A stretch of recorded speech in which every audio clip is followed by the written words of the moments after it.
The letter sat on the kitchen counter like a loaded gun. 3 pages of crisp white paper folded with surgical precision.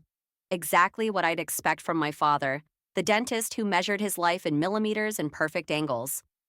I'm Autumn, and this is how I learned my parents were abandoning me. Dearest Autumn, the letter began, my father's precise handwriting marching across the page like tiny soldiers. Your mother and I have decided to pursue new opportunities in Italy. We've accepted positions at a prestigious dental practice in Florence. My fingers crumpled the edge of the paper. The house was silent except for the steady hum of the refrigerator, a sound that had always irritated my mother. She wouldn't have to hear it anymore, would she? The house will be listed next week. We've arranged for the proceeds to cover your first year of community college tuition, as discussed. As discussed, right. Like that one dinner 6 months ago when they mentioned possible career changes between bites of overcooked chicken and silent disapproval. I reached for my phone, thumb hovering over my mother's number. The last text from her was 3 days ago. Remember to water the orchids. Not, I love you. Not, we're leaving you. Just orchids, which were probably worth more to her than I ever was. The doorbell rang, making me jump. Through the window, I saw Mrs. Peterson from next door, probably here to collect for another charity drive. I let it ring, let her think no one was home. That's what this house would be soon anyway. Empty. The letter continued with clinical efficiency, laying out their plans like a business proposal. They'd already signed the contract, already found an apartment, already enrolled in Italian language classes. Everything planned, everything perfect, everything without me. My phone buzzed. Lily, my best friend, asking if I wanted to grab coffee. Sweet, normal Lily with her sweet, normal family who had family game nights and actually talked to each other at dinner. Can't. Family stuff, I texted back, the words tasting bitter. The third page held the final blow. We've arranged for you to stay with Tom from the diner until you find suitable arrangements. He's agreed to provide room and board in exchange for additional shifts. Tom, my boss, the man who'd been staring at my legs since I started waiting tables last summer. My own parents were trading me like a used car. I walked to my father's study, where his precious collection of antique dental tools gleamed behind glass. The pride of his profession. He polished them every Sunday while my mother tended her orchids. Both of them locked in their separate worlds of perfect order. The display case wasn't locked. It never was. They trusted me that much at least. Or maybe they just never thought I'd dare touch their precious things. I picked up a dental key from the 1800s, feeling its weight. Worth about $5,000, according to my father's insurance records. The metal felt cold against my palm. My phone buzzed again. This time, it was my mother. Don't forget the orchids. I looked at the dental key, then at her message, then at the row of pristine orchids lined up on the windowsill, their delicate petals reaching for sunlight. Already taken care of, I typed back. Then I slipped the dental key into my pocket and walked upstairs to pack. They wanted to start a new life? Fine. But first they'd learn what it felt like to have something precious taken away.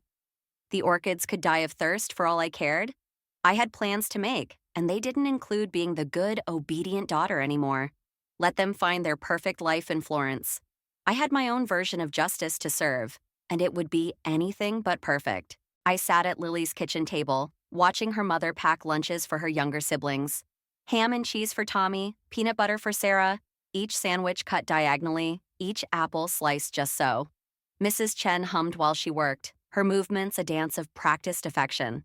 The stolen dental key felt heavy in my jacket pocket.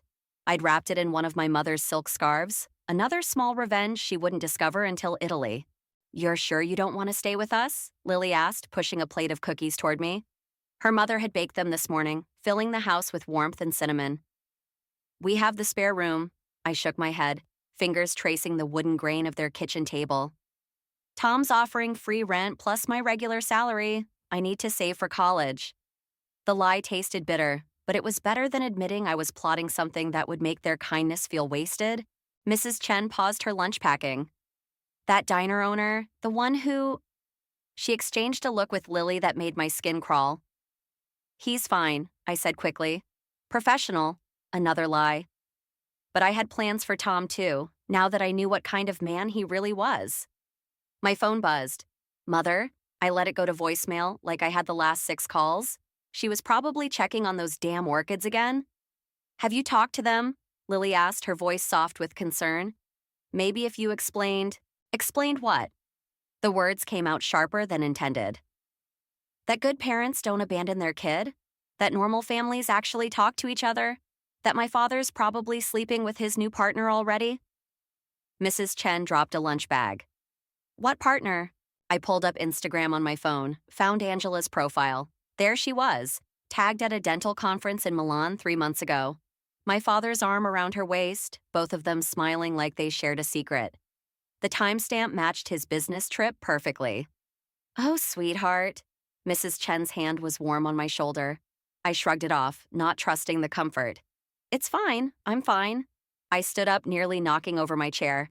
I should get to work, early shift. Autumn. Lily caught my arm. Whatever you're planning, because I know that look, just be careful, okay? I forced a smile. Always am. The walk to the breakfast nook gave me time to think, to plan. The dental key was just the beginning. I had access to their accounts, their passwords, their precious reputations. Years of being the perfect, invisible daughter had taught me everything about them. Every weakness, every secret. Tom was waiting behind the counter when I arrived, his smile too wide, too hungry. There's my favorite waitress, ready to discuss living arrangements. Actually, I kept my voice steady, professional. I've been thinking about your offer. Maybe we could talk about it over dinner? His eyes lit up exactly as I'd expected. Men like Tom were so predictable, so easy to manipulate when they thought they were the ones in control. My phone buzzed again. A text from father this time. Your mother says you're not answering. Don't be difficult, Autumn. We're trying to do what's best for everyone. I typed back. Like you did with Angela? 3 dots appeared, disappeared, appeared again. Finally. We should talk about this in person. Too late, I replied, then turned off my phone.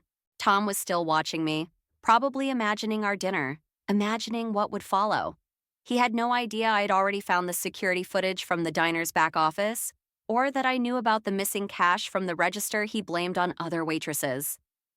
7 o'clock, I suggested, playing the naive teenager he thought I was. Perfect. His grin widened. Wear something nice. I smiled back, thinking of the dental key in my pocket, of Angela's Instagram, of Tom's security footage, of all the perfectly laid traps waiting to spring. Oh, I will, I promised. It's going to be a night to remember. The antique dental key felt like ice against my palm as I sat across from Tom at Marcello's, the kind of restaurant that tried too hard to be fancy with its red checkered tablecloths and battery-operated candles. He'd ordered wine. I'd ordered water. You look lovely tonight, he said, eyes lingering where they shouldn't. That dress? My phone buzzed. Another message from Angela's Instagram. Your father mentioned you. We should talk. I switched off the screen, tucking away the satisfaction of knowing she'd taken the bait, the comments I'd left on her photos, the hints about father's past indiscretions with other dental assistants. Seeds of doubt, carefully planted. Everything okay? Tom reached across the table, his fingers brushing mine. I forced myself not to recoil. Perfect. I took a sip of water. I was thinking about your offer, about the room. His smile widened. It's yours, no strings attached. Lie number 1. I'd seen the strings in his eyes since I turned 18. That's so generous, I said, matching his smile. Almost as generous as letting Sarah keep her job after that missing cash incident. His hand froze halfway to his wine glass. What? The security footage was interesting, especially the part where you pocket the money, then blame the new waitress. I kept my voice sweet, watching his face pale. I made copies. The wine glass tipped, spreading red across white cloth like blood. You little... Careful. I pulled out my phone. I'm recording, and I have your texts to other waitresses, the young ones. Their parents might be interested. His face twisted into something ugly, the mask finally dropping. You think anyone will believe you? A troubled teenager with daddy issues? The police might. I stood up, smoothing my dress. Oh, and this? I placed the dental key on the table. Worth about $5,000, found in your office after I started my shift today. Interesting coincidence. Understanding dawned in his eyes. You wouldn't. Try me. I walked out of Marcello's into the cool night air, my heart hammering, but my steps steady. Behind me, I heard Tom cursing, probably realizing how thoroughly I'd trapped him. My phone buzzed again. Father this time. Angela says you've been messaging her. Stop this childish behavior immediately. Another message followed. Your mother and I are flying back tomorrow to sort this out. Perfect. Everything was falling into place. I headed home. No, not home anymore. To the house that would soon belong to strangers. The orchids were wilting now, their delicate petals browning at the edges. Mother's precious flowers, dying from neglect. How fitting. Upstairs, I packed another bag, adding it to the collection by my door. Then I opened my laptop and logged into Father's email. His password was still my birthday, the only time he ever remembered it. The emails between him and Angela went back months. Years, actually. Long before any dental conferences in Milan. I selected the most damaging ones, the ones where they planned their future while plotting to leave their present behind. With a few clicks, they were forwarded to the dental board, his partners, and mother. My phone exploded with notifications. Mother first. What have you done? Then Father. This is unacceptable. Angela. Please let me explain. Tom, you're fired, and I'm calling the police. I smiled, thinking of the evidence I'd already sent to the local news about Tom's predatory behavior. By morning, his reputation would be in shreds. The doorbell rang. Through the window, I saw Lily standing on the porch, worry etched across her face. She'd been texting all evening, probably sensing what I was about to do. I didn't answer. Couldn't answer. Some fires had to burn, and I needed to watch this one consume everything my parents had built on lies and neglect. My phone buzzed one final time, an unknown number. This is your Aunt Marjorie, Lorraine's sister. We need to talk. I stared at the message, something shifting in my chest. Maybe, just maybe, there was one bridge I wouldn't burn after all. The police station smelled like burnt coffee and desperation. Officer Martinez tapped her pen against a blank report form, studying me with eyes that had seen too many stories like mine. So, Mr. Peterson claims you planted the dental key in his office, she said. And these emails you mentioned? I slid my phone across the desk, pulled up the messages. He's been targeting underage waitresses for years. I'm just the latest. My hands were steady, but my throat felt raw. 12 hours since my revenge plan ignited, and already the flames were spreading beyond my control. And your parents? Martinez glanced at her notes. They're returning from Italy today? Tomorrow. I checked my watch. Their flight lands at 2. My phone buzzed with another message from Aunt Marjorie. I'm in town, let me help. 3 similar messages sat unanswered below it. I'd Googled her earlier, divorced, no kids, ran a small bookstore in Seattle. The black sheep of the family, according to Mother's rare mentions. Martinez handed back my phone. You understand this could get complicated. Mr. Peterson has friends on the city council. Your father's practice could face investigation. There could be repercussions. Good. The word came out sharp enough to make her pause. They deserve repercussions. A knock interrupted us. Another officer stepped in, whispered something to Martinez. Her expression shifted. Your father's partner, Angela Romano? She just filed a harassment claim against you. The fluorescent lights suddenly felt too bright. What? Claims you've been stalking her online, threatening to expose private information. Martinez's pen scratched against paper. Says you're trying to destroy her career? I laughed, the sound hollow even to my ears. She destroyed my family.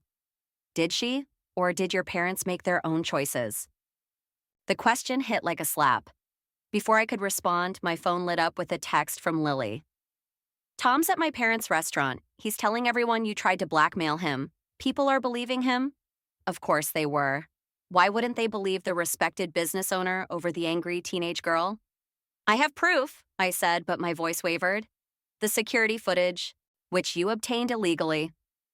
Martinez closed her notebook. Listen, Autumn, I believe you about Tom, but revenge rarely works out the way we plan. Sometimes it just gives people more ammunition against us. My phone buzzed again. Mother. The realtor called. The house sells next week. Where are you staying? The walls seemed to close in. I had no job now, no home soon, and my carefully constructed plan was unraveling like cheap fabric. I need some air, I managed, standing so quickly my chair scraped against linoleum. Outside, the summer evening felt suffocating. I walked blindly, ending up at the park where Father used to take me before his practice got busy. Before Angela, before everything fell apart. My phone rang. Aunt Marjorie again. This time I answered. "I'm at the Bluebird Motel," she said before I could speak. "Room 1 and 12. I know what it's like to want to burn everything down. I also know what it's like to stand in the ashes afterward." "Why do you care?" My voice cracked. "You don't even know me." "Because 20 years ago, I was you. And no one was there to catch me when everything fell apart." I thought of the police station, of Tom's lies spreading through town, of Angela's harassment claim, of my parents' imminent return and all my plans crumbling to dust. "Room 112?" I asked finally. "Yes." A pause. "Autumn, bring whatever you need. Stay as long as you want." I ended the call, staring at my reflection in the dark phone screen. The girl looking back seemed younger suddenly, more lost than vengeful. My phone lit up with new messages. Mother, Father, Angela, Tom, Lily. A chorus of voices pulling me in different directions. But for the first time since finding that letter, I felt a clear path forward. I texted Aunt Marjorie back. "On my way." Sometimes I realized the best revenge might be simply surviving, finding your own way forward while letting the past burn behind you. Room 112 at the Bluebird Motel smelled like stale cigarettes and cheap air freshener. Aunt Marjorie sat cross-legged on one of the twin beds, surrounded by takeout containers and newspaper clippings. "Your mother always was dramatic," she said, holding up a yellowed article. "Remember this? When she reported me for kidnapping because I took you to the zoo without her permission?" I didn't remember. I was 4 then, according to the date. But the headline caught my eye. "Local woman falsely accused by sister and family dispute." My phone buzzed. "Father. Your mother is devastated. The dental board is launching an investigation. Is this what you wanted?" Before I could respond, another message appeared. "Angela. I'm withdrawing the harassment claim, but we need to talk. Your father isn't who you think he is." "Interesting timing," Marjorie commented, watching my face. "They're scrambling." The police scanner app on her phone crackled. She'd been monitoring chatter about Tom, gathering ammunition. "3 other girls came forward today," she said. "You started something." My hands shook as I set down my phone. I wanted revenge, not this. Revenge is like a stone thrown in water. The ripples keep spreading. She passed me a coffee cup. Her fingers brushed mine. They were calloused, nothing like Mother's manicured hands. Sometimes they drown people you never meant to hurt. A knock at the door made us both freeze. Through the peephole, I saw Lily, her face tear-stained. "My parents are firing your mom," she said when I opened the door. "They're pulling their investment from the dental practice. Dad says they can't be associated with criminals," I finished. The word tasted like ash. "They're saying you set Tom up, that you're unstable." Lily wouldn't meet my eyes. "My parents want me to stay away from you." Behind me, Marjorie cleared her throat. "Maybe that's for the best right now." Lily fled before I could respond.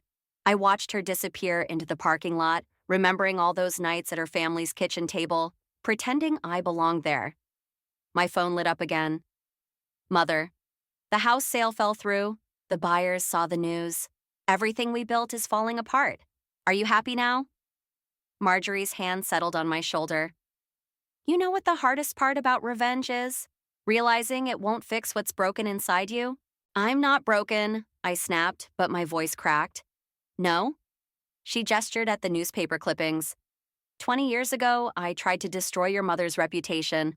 Thought it would make me feel better about her stealing my fiancé, about her always being the perfect daughter. Want to know what it got me?" "What?" "Decades of regret. And a sister who needed help but couldn't ask because I'd burned that bridge." My phone buzzed one final time. Angela again. "Your father was embezzling from the practice. That's why we had to leave so suddenly. He's been stealing for years. Check the accounts he made you manage." The room tilted. I remembered all those spreadsheets he'd taught me to maintain, the special accounts I wasn't supposed to mention to Mother. "I didn't just expose their affair," I whispered. I exposed everything. Marjorie nodded grimly. The question is, what are you going to do now? Through the motel window, I could see my parents' house on the hill, lights blazing. Their flight would land in 10 hours. The police would probably want to talk to Father about the practice's finances. Mother would lose everything. Lily's family would suffer, all because I'd pulled one thread and watched everything unravel.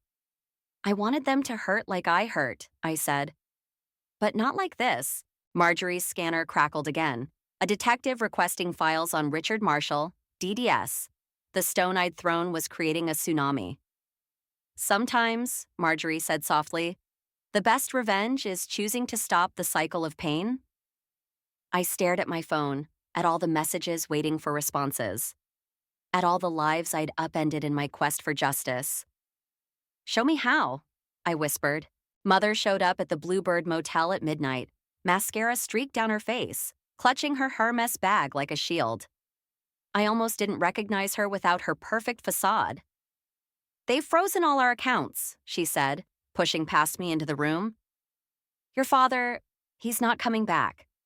Marjorie sat up in her bed, watching. The police scanner crackled with updates about Richard Marshall, now officially a person of interest in a major fraud investigation. He took everything, Mother continued. The practice money, our savings, even my personal accounts. Angela helped him transfer it all offshore. She turned to me, eyes desperate. I need the access codes to those backup accounts you managed. Please, Autumn, I have nothing left. The codes, of course. I was the only other person who could access those accounts. Father's final failsafe, though he never meant it that way. You want my help? My voice sounded strange, distant. After everything? I'm your mother. Are you? The words hung between us like shattered glass. When was the last time you actually acted like one? Marjorie stood moving closer, ready to intervene or support, I wasn't sure which. I provided for you, Mother snapped. Everything you had. Things. The shout surprised even me. You gave me things. Designer clothes instead of conversations. Private school instead of presents. A perfect house where nobody actually lived. My phone buzzed. Angela. Your father says he'll turn himself in if you transfer the funds to his new account. Says he'll make it right. Another message followed from an unknown number. Father, using a burner phone. Be a good daughter, Autumn. Help your family one last time. I laughed, the sound brittle. Family, is that what we are? Mother stepped closer, reaching for my hand. I pulled away. The police are watching all transactions, Marjorie warned. If you transfer that money, you'll be an accessory. Stay out of this, Mother hissed at her sister. You've poisoned her against me enough. Like you poisoned her against me 20 years ago? Marjorie's voice was steel. When you told everyone I was unstable, dangerous, when you took everything I loved and called it protecting the family name? My phone kept buzzing. Lily. The police are at my house. They're asking about your father's payments to my parents. The walls felt too close, the air too thick. Everyone wanted something from me. Access, loyalty, salvation. Everyone except the one person who'd shown me real kindness. Get out, I told Mother. Autumn, please. Get out, I threw her precious handbag at her feet. Go find another daughter to manipulate. I'm done. She backed away, tears falling freely now. You'll regret this, when you have nothing and no one. She has me, Marjorie said quietly. Mother's face twisted. Then you deserve each other. After she left, I sank onto the bed, shaking. My phone kept lighting up with messages.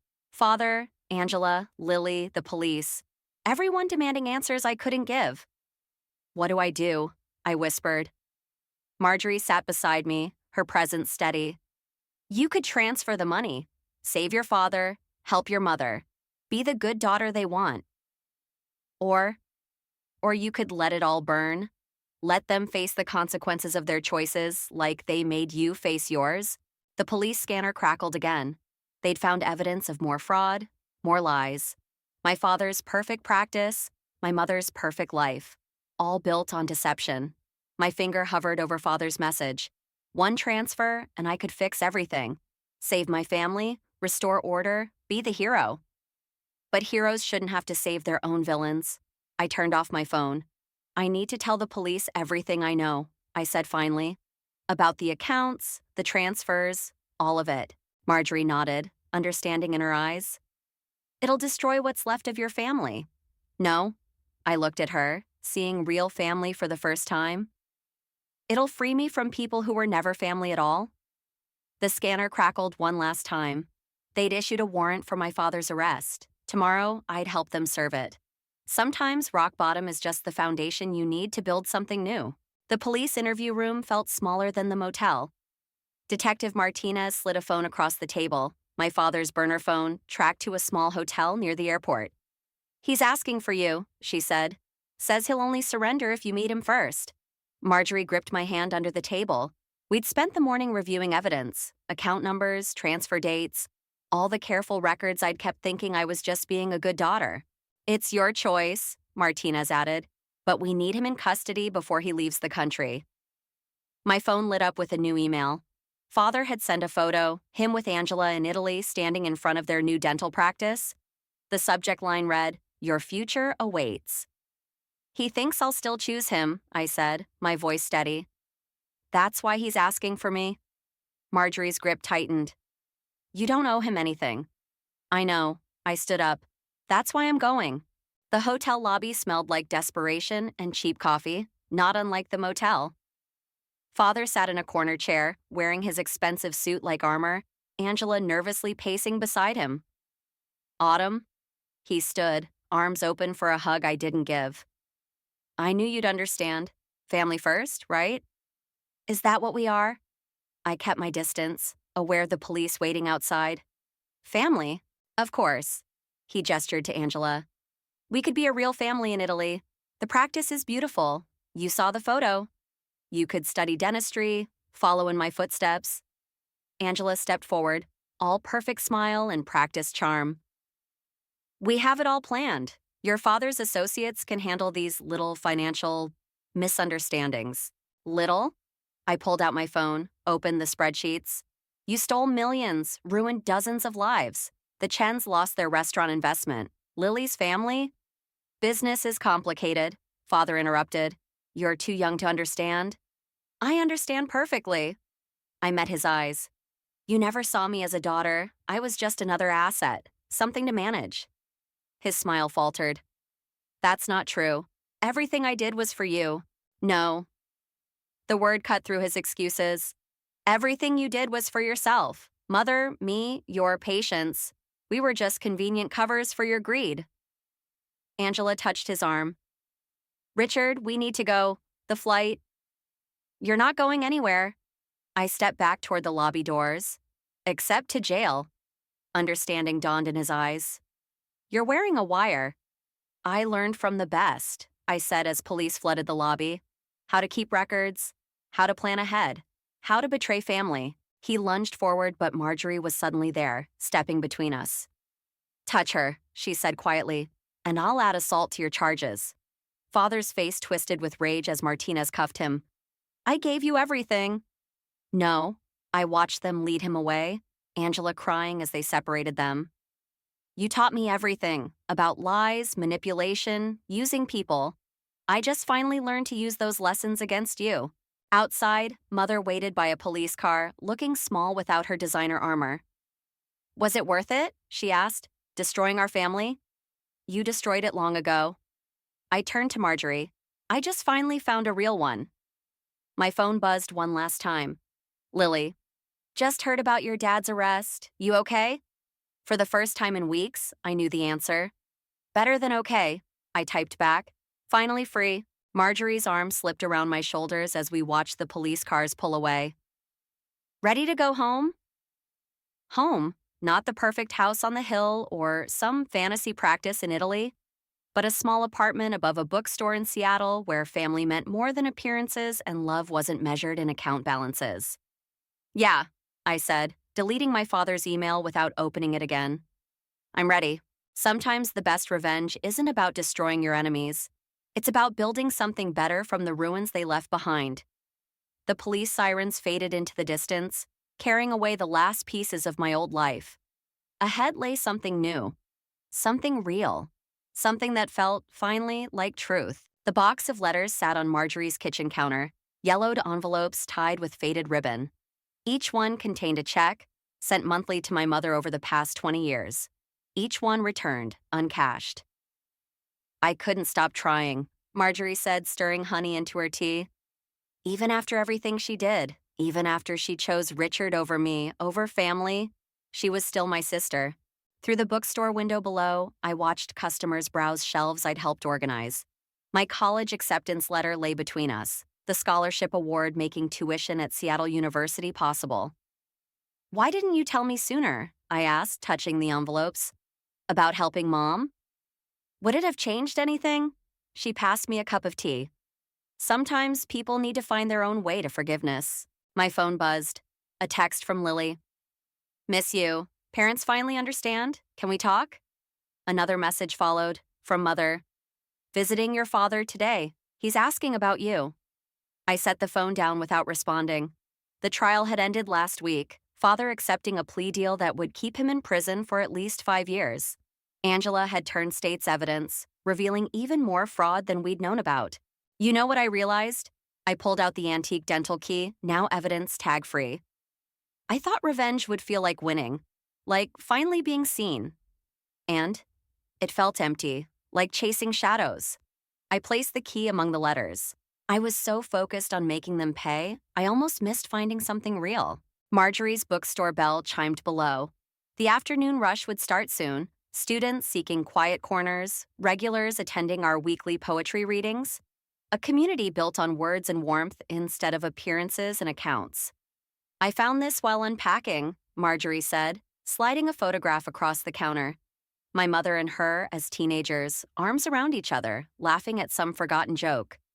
We were happy once, before money and status became more important than love. Do you regret sending the checks? No. She touched the photo gently, because they reminded me who I wanted to be, someone who chooses love, even when it's not returned. The store bell chimed again. Through the window, I saw Mother standing awkwardly among the bookshelves, clutching her purse, no longer designer, but still a shield.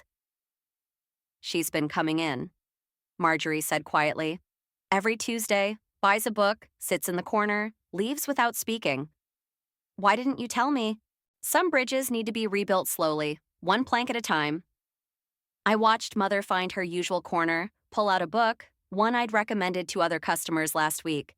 She looked smaller somehow, more real without her perfect facade. The funny thing about revenge, I said, gathering the letters and dental key, is that it shows you exactly who you don't want to become. Marjorie squeezed my hand. Go. Sometimes the hardest conversations are the most important ones.